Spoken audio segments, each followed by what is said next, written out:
There's a pretty one, Ulysses.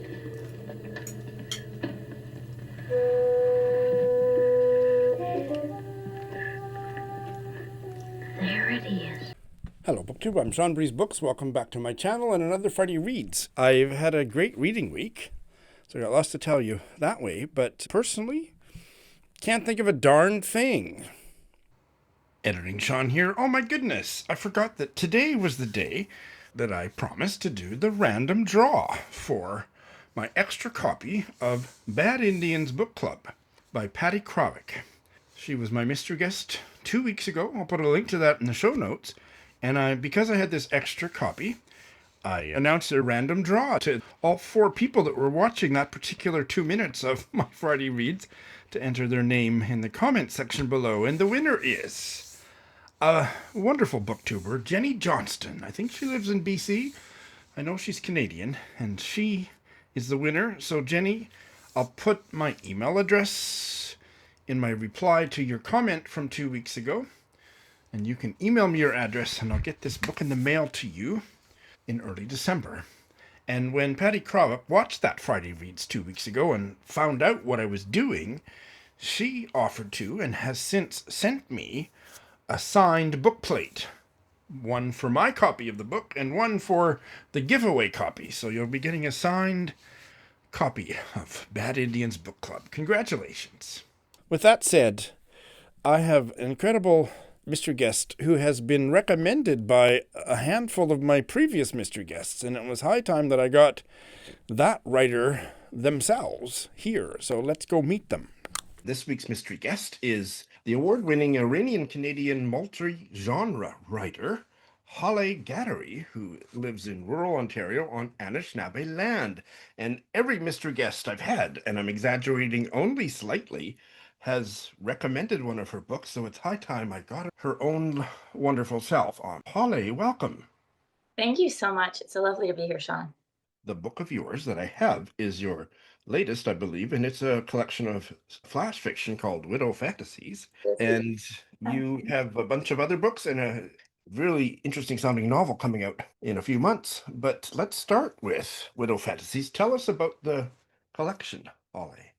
Yeah, so Widow Fantasies, with this marvelous cover by San Antonio artist Katie Powell, is a collection of flash fiction that uses fantasies or the act of fantasizing to subvert and explore the often untenable expectations placed on women by society, by their loved ones, by themselves. Those are all intersections there. I think one leads into the other, but yeah, so that's what it is. And they're just little collections of flash fiction because I wrote this very brief book in a time when I was home with 4 young kids and I didn't have a lot of time, and I still really wanted to keep up with my writing practice because it makes me feel good to write, and it's how I figure out what I'm thinking about things, and it's like sitting in a sandbox and just playing. So I didn't have a lot of time because everybody needed to use the back of my pants for a snot rag, or they pooped themselves, or And I just hope you're talking about your children. Yeah, not my partner. But he wasn't like, not when I was writing this. When I was writing this, I'd already gone through the healing process, so to speak. But the nucleus of the story, that seed, started about 7 years earlier than I wrote it. And it was just I was having these fantasies about planning my husband's funeral and what dressing the baby in black, how I'd braid my daughter's beautiful blonde hair, and my son in an adorable little suit. And I was finding such release in these fantasies about my partner just not being here anymore. He worked in agriculture. There was a lot of accidents at work. Like, he would not be the first person who passed at work. And I was saying, what's wrong? Why am I finding such relief in this? But I was maladaptive daydreaming about it while washing the dishes or vacuuming or doing whatever I was doing. And I realized it was because I was doing everything, that I married this person who was supposed to be my partner, but he was just someone else I had to take care of. And that second shift, that burden of mother, and motherhood can be a burden. It can also be something beautiful, but it can be a burden. And it was all on me, and I wasn't getting any help. And not only did I have to mother my children, but I was having to make doctors and dentist appointments and do taxes for my husband too. Like, I was just feeling totally unsupported, and I just would prefer if he wasn't there anymore. I also loved them. So I spoke to my therapist and she said it's actually really common and there's a name for it. And it's called widow fantasies. Now, a lot of the time, widow fantasies happen when someone's like in a relationship with a narcissist or abuser. That was not my case. I was married to someone who loved me very much and loved our family, but was just clueless and a product of the system in which he was raised, where it doesn't matter if the mother has a full-time job. It's also up to her to buy all the birthday presents and Nowruz gifts and Christmas presents or whatever holiday we were celebrating. And I always joke that my husband was just as surprised by my children's Christmas gifts as they were because he doesn't know all the work that goes into it. It stopped being funny after a while. So I spoke to my therapist and she said it was very normal and it couldn't even be healthy to have these fantasies. She just didn't want to see me buying rat poison at the hardware store. So I was like, fair enough. But I didn't want to talk to my husband about it, and I did. And he was shocked. I hadn't spoken to him about it before because he is nothing but understanding. I'm an addict. He met me when I was an addict. He supported me through everything. It's not like I had any reason to think he'd be unsupportive of me. I think it was partly that I felt like it is what I had to do as a woman. It's what it's expected of me, and somehow I was failing adulthood. And I think it's also because he was so wonderful and supportive of me and never gave me an ultimatum and was there for me when I was getting sober. And I was a mother of two before I got sober. So like he was there during a lot of really ugly stuff and I felt like I owed him and so I shouldn't be complaining. So there's a lot of reasons I didn't say something and I'm glad I did. And now we've been married like 16 years and everything's fine. But because I'm also not straight, I'm queer and I married this dude. It was like I was also started to really think about how these widow fantasy situations often occur in heteronormative relationships. And what is it about heteronormative relationships that are caught doing this? So this book is my first book where I really talk about bring my queerness into it and try to take up queer space because I always felt like I should stay out of that space because I married like a cis dude. So it's my first book where I'm taking up a little bit of room in the queer literature world too. I didn't know very much about what you've just told me about you, and I was already fascinated by you, and now I'm just quadruply fascinated by you. Oh my gosh. And so one of the results of that was this collection of flash fiction. I'm going to have you read a story, but before that, why the form of flash fiction? You've talked about how busy you were. And was there anything else? Because I know you have written poetry and memoirs. So what was it about flash fiction? That's a really great question. And there's a little bit more to say. Flash fiction's fun. It's incredibly hard to do. One of my favorite reviews of my book, and it's not just, I'm not calling out anyone, it's a review or a sentiment that many reviewers have echoed, is that they had trouble connecting with my stories because they were too short. And the reason I think that is fascinating is I believe books are mirrors. And I think that their expectation for a certain kind of narrative says more about them than me. And it says more about their expectations that they have on women and that we put on each other, despite our gender or our sex, than it really says about the story. Because you don't say a poem's too short. And I consider myself a poet before anything else. So I was thinking, what is it about this form that would have people say that? But it's, again, it's not that I take it as criticism of me. I mean, people have very good reasons to criticize me in my writing. I just don't think that is one of them. So there was the fact I was really interested in this form, but there was also the fact that I think women, when we fantasize, and not all women, but women in heteronormative relationships that do the brunt of the family work and do that second shift, I don't think we have a lot of time to ourselves. So I think our fantasies are really like short and brief and what you can spill out before somebody else needs you for something. So the form was reflecting the content and the content, the form. Wow. So what do you want to say, if anything, before you read Purple Bears to us, which is one of the stories? Yeah, I read Purple Bears a lot and I read it because I think it's like a fan favorite, like my two fans. But I also want to read it because I think it gives like a gentle example. There are like some, like it's PG. There are some stories in this genre that are maybe not so PG. Somebody said that I should write smut, and I was like, thank you. Like I took that as one of the nicest I think I'd love to. I will rise to that challenge one day. But Purple Bears is gentle, and I think it's also as an example of how I try to say the quiet part loud and say things that women aren't supposed to admit to thinking, and mothers were supposed to have a certain narrative about ourselves, and the world has certain narratives about ourselves, but then there's what we're thinking in our minds, which isn't always very nice. So that's why I'm going to read Purple Bear, because it's PG and because I think it reflects other themes. Purple Bears. Can you see it, baby? Your safe place? In the woods, behind the house where the cedar trees lean toward each other and make the big tent? The boy nods. His bedside lamp glows visceral pink. Good, the mother says. Now picture you're there. The child nods again. The nod is small, obscured by his soft, worn quilt, which is pulled up to his ears, and his position, curled onto one side, shoulders rolled in. Am I alone? The boy asks quietly. Do you want to be? Yes, please. He puts his thumb in his mouth. Okay, you're alone in the big tent. Now, what are you doing there? Sniffing. He answers over his thumb. What do you sniff? Trees, wind. The boy pauses. Then there's a wet pop as he takes his thumb out of his mouth. And something spicy. He's losing his lisp. But buried under the quilts and blankets, the mother knows his elbows are still wrapped in layers of baby fat, like succulent, precious grubs. The boy breathes deep, and the air filling his lungs pushes against his ribs. He shudders, eyes squeezing shut. The blood in his mother's ears begins to pulse. Her eyes fill red. She lifts a hand to caress his hurt, but stops, her hand hovering. Instead, her fingers find the boy's hair, an abundance of milkweed floss exploding from his head. The mother swallows and steadies her voice. She repeats, Your safe place, baby. Are you still there? The boy says nothing. She continues. Can you still smell the cedar? Feel the roots under your feet? A whisper. Yes, Mama. Can you still see little spears of sun through the cedar boughs? A nod.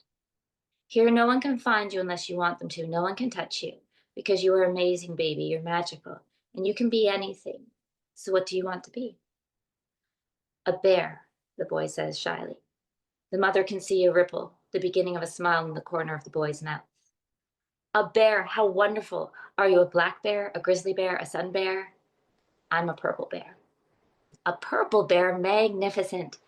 And what do purple bears do on sunny days in the big tent? They sleep. The boy's smile deepens and spreads to the other side of his mouth. I love a good sleep too. The boy rolls onto his back, taking a moment to measure the pain before continuing. Purple bears also like to play with their friends. He says this from behind fistfuls of quilt, which he's clutched in his hands and pulled up to his chin. In the nimbus of the lamp, they are drifting in the belly of a peony. And Mama, the boy uses one finger to motion her down to him. She inhales the sweet apple scent of his bubble bath. Purple bears are kind and strong, but they don't push smaller bears at recess. They don't stomp and stomp on them till they cry. The boy puts a hand on his mother's cheek. Does that sound right? Is that what a purple bear should do? The mother rests her forehead on the boy's and closes her eyes tight. She sees the boy on his back in the schoolyard, his blue and yellow spring jacket streaked with mud and his arms over his face. The bigger kid is standing over him, foot raised. She pictures a purple bear emerging from the tree line at the edge of the schoolyard, the bear's coat shaggy, caked with mud and reeking of death. Now charging across the field, now eyes glowing crimson, now teeth bared and sinking into the bigger kid's flesh, now gulping throatful after throatful of warm blood and shaking until he's perfectly, satisfyingly limp. The mother wets her lips. Yes, baby. She nuzzles her nose against the boy's cheek. That's exactly what a purple bear should do. What a great mother. When I was bullied, and I was bullied quite severely at this age and later in my young life, my mother didn't have the idea to guide me in some kind of a visualization to help calm me down. She certainly did her best and was a wonderful support. But this the mother here has her own visualization, which is quite different from what she's leading her young son through. Yeah, what she's leading her son through is closer to what I say. Like when my kids bullied who, I will kill them. And you're not supposed to say that about somebody else's kid. You're not supposed to have that. You're supposed to be mature. You're supposed to be like, this is a child. But I'm like, Of course, I will never actually do anything, but I actually say again in my own life the quiet part loud. But this mother is like doing what you should do, which is not threaten somebody else's child. But I think it's very natural, maybe not all mothers, but I think it's natural that we have these feelings, and to have to put on these false masks of composure feels insincere to who I am. Because again, I'm never going to go out and drop kick a 7-year old, but that doesn't mean that there's not something in the act of fantasizing about it that is very satisfying.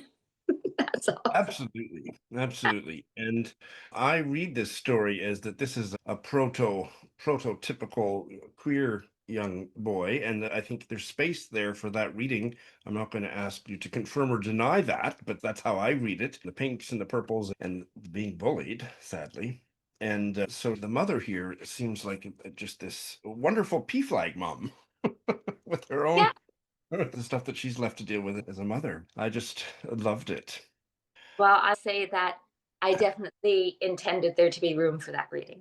Yeah. Yeah. So it's something I absolutely had in mind in my head with the choices I was making with imagery. Yeah. And I think it's such a facile question to ask how much of this is based on autobiographical experience. But I am, instead of asking you that question, in general about the collection, I'd like to ask to the degree that the sparks of some of these or all of these stories come from personal experience, what's the process like of working with autobiographical personal experience and how that gets alchemized into fiction or poetry? Yeah, there are some stories in this collection that are probably could say they're almost completely autobiographical. So there's the one where the mother has, I can't remember, it's my story. The mother has something removed from her tongue, the end of her tongue. That is 100% me. That happened to me. Everything happened to me. I don't think I changed much about that. My doctor is even recognizing, but I felt fine doing that because it's my life.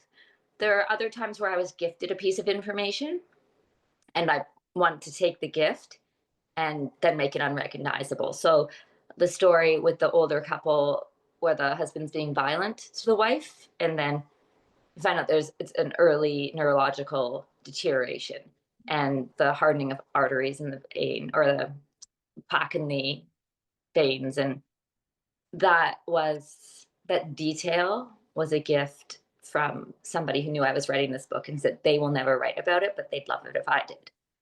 And then, like for tennis whites, I believe one of your previous guests, Lucy Blatt, she sent me an article on how this country club was instituting tennis whites again for women, like these short little, like a mandatory white dress. And she said, I think you can do something with this. There's like starts like that where it's something like a lot of women knew I was writing this collection because I really don't shut up. Like some people are very secretive about what they're writing, and I'm not. I want writing is such a collaborative thing for me. Like my editors and my beta readers, like I there's a lot of people involved in my head when I'm writing.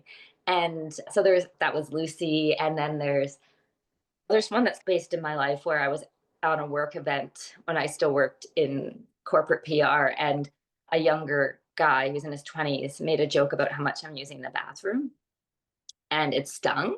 Like I'm in my 40s and I've had 4 kids, and unlike you, child, I hydrate. And so that was the story about the perimenopausal woman dating this young guy. And I did not want to date this guy. He annoyed the hell out of me, but I also didn't want to make it like I wanted a different dynamic. And I think I was trying to write something about an older woman dating a younger guy. And I have had in my time just a few younger guys be interested in me, and I can't really figure it out. I'm always like, go bother someone your own age. I don't want this. You're a zygote. I don't go away. I don't have time to take care of you. So it baffles me. So I was like working through something in my head with that. And then there's the first thing, Jaws, about the Nehru's goldfish that wouldn't die. That was based on my goldfish, Jaws, that lived in the Jaws. The fish existed. And we finally put him in the pond, and I lost track of him. And that's the only part of that story that was based in my life. So often there's like a little seed and then it goes somewhere else. Like with Purple Bears, for instance, when I started writing it, I was thinking, oh, in this story, it's going to gradually be revealed that somebody, like a family member, is abusing him. But then that just didn't happen. When I started writing it, it was just went completely somewhere else. always hear fiction writers be like, oh, the character took over the story. And I'm like, what a bunch of quacks. And then I started writing fiction. I'm like, oh, it happens. It's true. Now you have your first novel coming out, The Unraveling, and help me with the pronunciation, The Unraveling of Ooh, Oh, Ooh, ooh. coming out in February from Palimpsest Press, and I should say, because I'm terrible at this part, that Widow Fantasies is from Gordon Hill Press. Tell us about your debut novel. Yeah, it's really exciting. This was supposed to be my first commercial breakthrough. And I was like, I'm going to write the next beach read. Netflix, here I come. I'm going to be able to put all my 4 kids through university. And I started writing this book. And then a sock puppet bumped into my head. And then the whole thing is narrated by a sock puppet. I'm like, I failed that because, like, as soon as you have a whole book, like, the sock puppet is the only perspective you get the whole book. As soon as you do that, you preclude yourself from commercial success. But I was like, whatever, I gave it a try. I wrote a novel. So yeah, The Unraveling of Ooh is narrated by a sock puppet named Ecology Paul. And it is an examination of many things, but including bodily autonomy, how women uphold the patriarchy, about how when women are taught to hate their bodies enough, how that can really repress true identity, in this case, queer identity. Because I'm someone who didn't really acknowledge to myself that I wasn't straight until a little bit later on in life. It surprised nobody when I came out. They're like, I think you're the last person to know you're not straight, Holly. But it surprised me. And it's because I struggled with eating disorders most of my life. And I'd been taught, I felt, by society, by people, to just hate myself. And I was never good enough. My body was never good enough. And I just hated everything about myself. And so it wouldn't have occurred to me to find a body like mine attractive. And it wasn't until I got older and dismantled that and smashed the patriarchy, eat the rich, all that good stuff, that I was able to break free of that and look around. And I was like, I am so gay, right? I like all kinds of people. Like, and that's like kind of at the core of this book. But like, the book is not in any way, shape, or form my life, because it starts with a girl named Minu who's 14 and gets pregnant in Iran and then is exiled by her family after she gives birth to Canada with the promise that the baby would follow, and it never happens. And she has a very difficult relationship with her mother who's controlling everything. And then she finds a sock puppet, is introduced to a sock puppet at the Immigration Welcome Center in Toronto, or around Toronto where she lives, and the sock puppet becomes her conduit to which to make sense of who she is and why she is the way she is. It starts as just like a therapeutic tool, turns into a tiny bit of a problem by the time she's in her 40s, which is where the novel takes place from. It's over about a 4-hour time period with like flashbacks. That sounds incredible. If I missed it, I apologize. But who is Ooh? Ooh, okay, yeah. Ooh is, I should have started with this. Ooh is the Farsi pronoun for he and she. So in the Farsi language, there's no he or Oh, she. It's just one pronoun that's ooh. okay. Wow. So the unraveling of the self, in a sense, Yeah, of yeah, the protagonist self. yeah. I hope that I can get you back when that one comes out. I would love that. Thank you. Yeah. You spend more time in the world, from what I understand, talking about other people's writing than your own. So I'm glad that we've started with your own because, oh my God, it sounds so rich.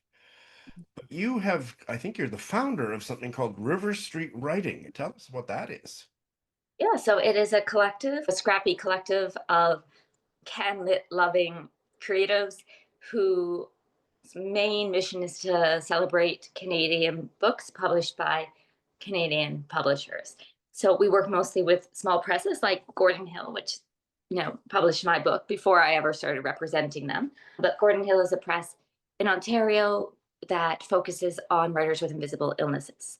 So there's a lot of these really beautiful publishers in Canada that are not being even acknowledged because they don't have the marketing might of the multinationals like Penguin Random House and HarperCollins, but they're publishing incredible award-winning, boundary-breaking, world-changing literature. Like it's Really? it's just that it's when you don't have the same budget, it's hard. And I'm not poo-pooing multinationals. We're very proud to work with Penguin Random House on certain titles too.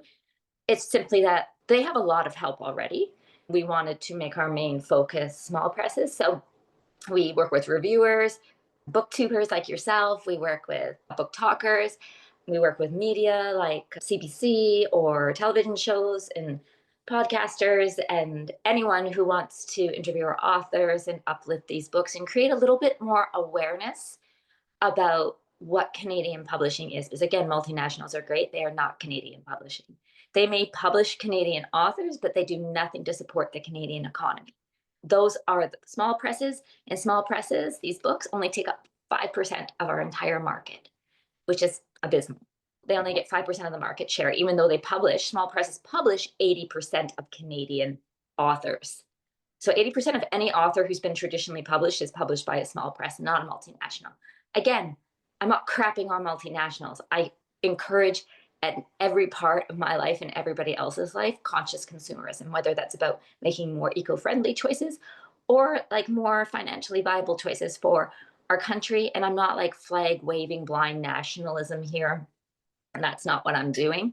It's simply that when we spend our money locally and nationally, it comes back to us. And that's just better for everybody. And I think that virtually all of my top reads of this year will be coming from small presses, almost all of those Canadian. So I hear you on all of that. And keeping that hat on, what books would you like to recommend to us? Absolutely. This is going to be hard for me. Is there a limit in mind? If I do 5, is that okay? Absolutely. Carte Okay. blanche.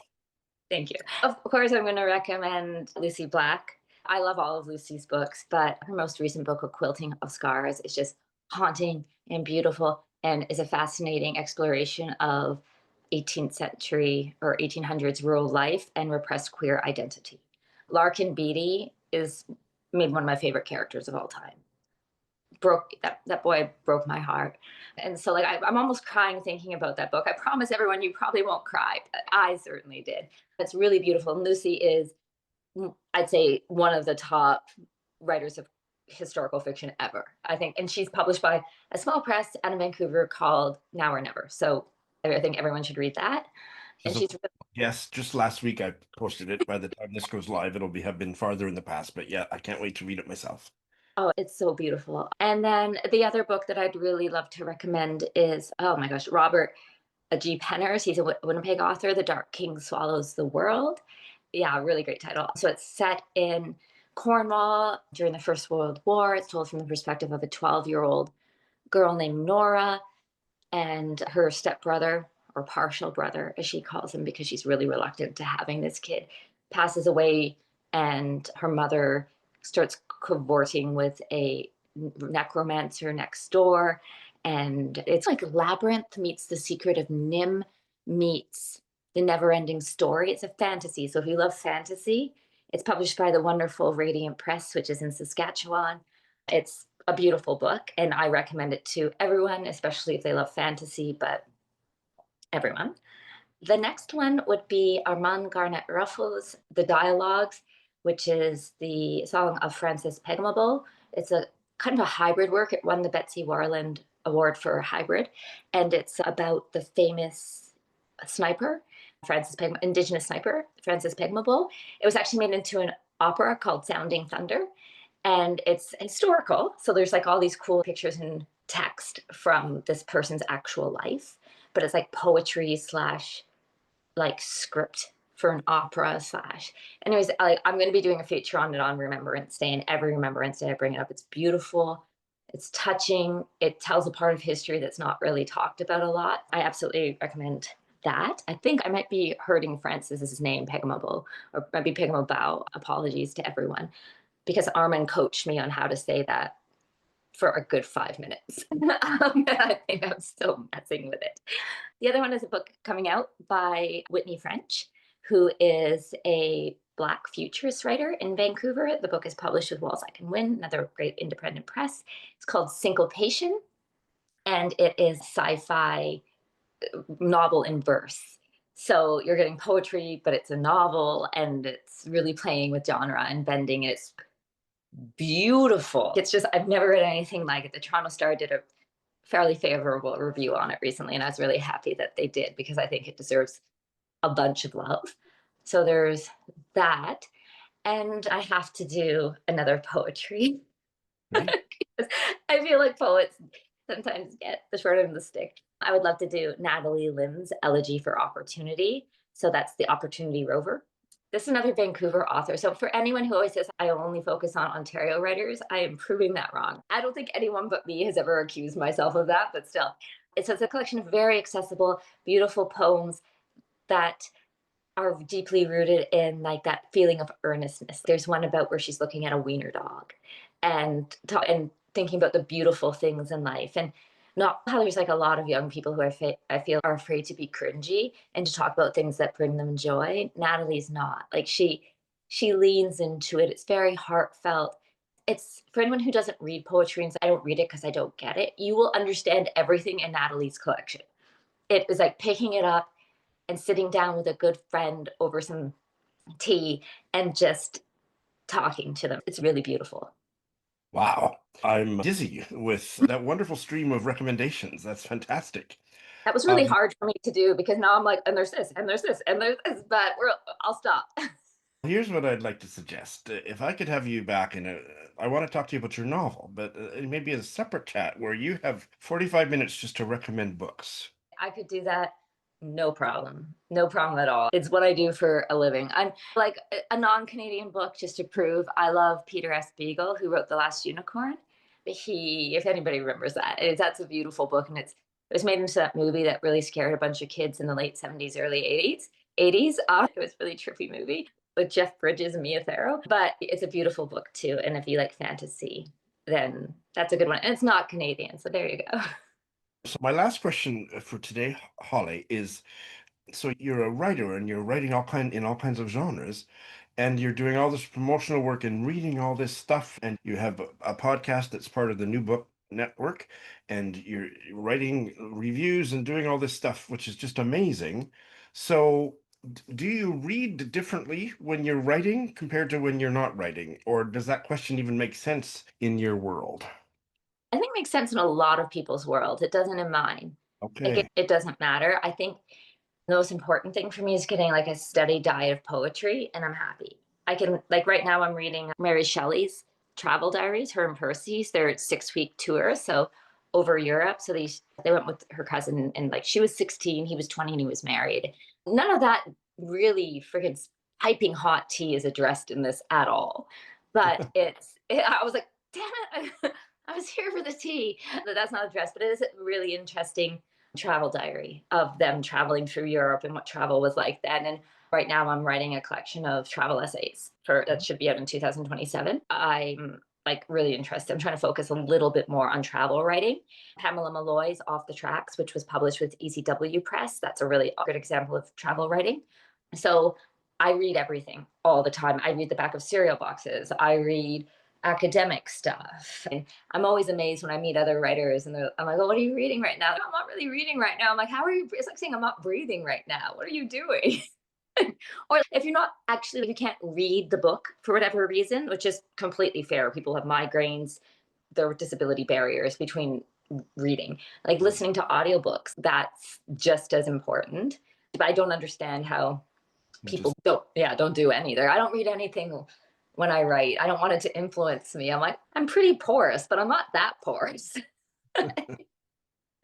This has been an absolutely fascinating conversation, Holly. First of many, I hope. Thank you so much for having me here. So yes, Widow Fantasies sounds awesome, and I'm quite excited about her new novel coming out sometime next year. Holly was amazing.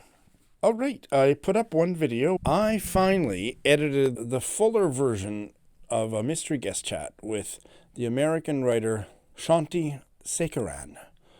Her novel Lucky Boy, that was originally wasn't personally recommended to me, but I first found out about it on Doris of Aldi Books channel years ago. I always carried the torch for it, finally read it, loved it, and she was my mystery guest back in March, I think, April. But I did film a longer chat with her with more about that novel and other things that I didn't get around to editing until this week. So it's up there. If you haven't watched it or my mystery guest chat, if you're not aware of Lucky Boy, do check it out. It speaks to the present moment in such rich and tragic ways in terms of immigration in the States. And she is just a wonderful writer. I can't wait to see what Shanti does next. But that's there for your viewing pleasure. I haven't mentioned my bookmarks for a while, and I should have been promoting them a few weeks ago because they would make great Christmas presents. Here they are on the screen, but I'm not very good in the marketing department, but still I have bookmarks for sale. Check out the links in the show notes. And also I have a Patreon account, and if you'd like to get involved with my Patreon book club, I think we're doing 5 book club discussions in 2026. So that's at whatever level you join at, you can participate in that. And I also have a bookish brunch where I'm the scribe and don't do any talking, and they talk about what they've been reading, and that's a fascinating monthly meeting, and various other goodies. Check out the links to my Patreon stuff in the show notes as well. All right. I have finished 3 books, and I'm going to be starting 2. The ones that I finished were all great books. The last novella for Barb Howard's and my novella project I finished last Friday, the novella Cheri by Joanne Beard, the American writer. And it is about the author's acquaintance, not friend, didn't know her that well, but acquaintance named Cheri, who died fairly young, 50-something, quite young, of breast cancer. And so the external details are factual, but Joanne Beard imagines the interiority. And so it's externally factual, internally fictional. It's heartbreaking, beautifully written, and odd in the sense that we know that everything that she said that one of her daughters would have told the author, and every part of her treatment. She died in the early 2000s, and she was one of Jack Kevorkian's patients, and he assisted her with her suicide. And so he's a character in the last few pages. I am drawn to fiction and nonfiction about death and dying, always have been. It's a tough read, but it's the kind of reading that I like to do. And the fact of assisted suicide, we have it in Canada now. It's called MAID, Medically Assisted Something Death. I don't know what what the acronym is, but it has been legal in Canada for quite some time now, 10 years or something. This was beautifully written and poignant. I imagine that unless you have the same weird predilection for death stories and seek them out like I do, this isn't going to appeal to many of you, but I hope you might try it anyway. And it's the first anything I've read by Joanne Beard, who is apparently a highly regarded American writer and I think essayist who I'd never heard of until I heard about this book. I filmed my wrap-up chat with Barb Howard about our novella project, and that will be coming to my channel, hopefully, before the end of the year. Now, the next one I finished is much more straightforwardly nonfiction, a collection of essays called Cold Fish Soup by Adam Farrer, and I did this as an audio text combo, and this was a buddy read with Heidi of My Reading Life, and we both loved this book. Not completely unreservedly, but I would say 88.5% unreservedly. I don't like David Sedaris because of a choice he made with a certain publication of his journals. I won't get into that, but he's a wonderful essayist that uses a lot of humor, and if you like David Sedaris, which I don't for other reasons, you would love this too, because these are essays about Adam's family when he was somewhat young, maybe teenager, moved from wherever they'd been living in the UK to Withersea, which is on the Holderness coast in Yorkshire. That was in 1992. He was a teenager, I've now reminded myself, and he was having mental health struggles and being bullied, and so this move gave him a chance to reinvent himself. He fell in love with the landscape and all the things about living on the coast, and all of that is threaded through these essays, as well as a lot of personal experience with his own mental health, and the mental health, not only the mental health, but certainly the mental health of various family members.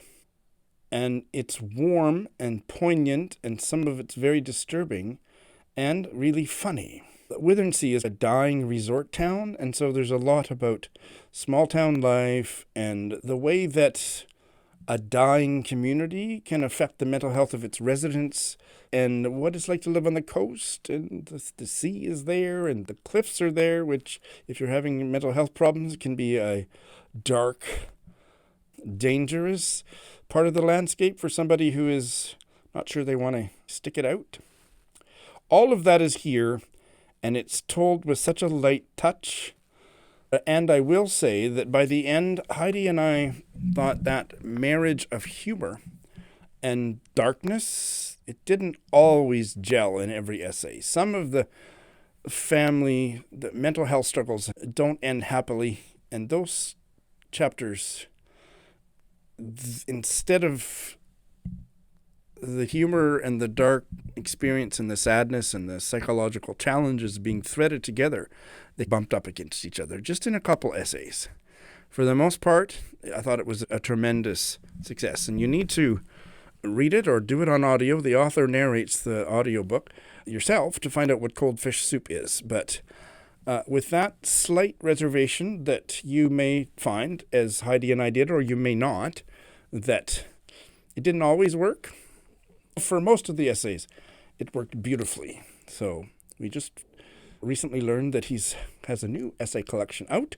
So we're going to probably buddy read that next year. And the last one I read, I finished just a few hours ago.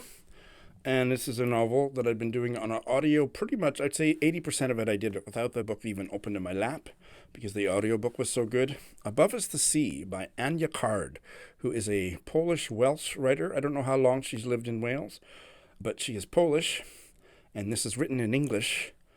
And I love this book. Oh, my God. And again, it's just dawning on me that all three of these books are dark. Death, dying, mental health struggles. Welcome to my reading world, people. This novel is about a young Polish woman. I think she's about 21 when the story opens.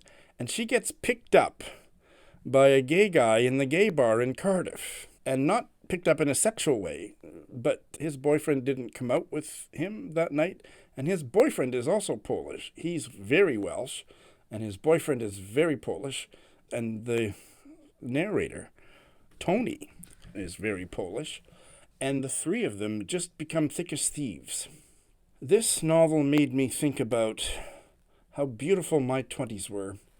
I wasn't a bi-curious young woman, but I was a gay man, and the fun they have and the way that they get so intimate and the way they drink and party so much, to excess. Underneath there were personal problems, depression, unexamined child abuse, all that stuff under the surface. And so it was light and it was fun, and then it would get dark because things would bubble up amidst all this partying and laughter. Oh my God, it just really took me back. Specifically friendships when you're in your 20s, when you're young, and maybe your home life hasn't been that great, or you live far away from your parents, and how important and even if none of those things are true, at that stage of life, how important friendships are.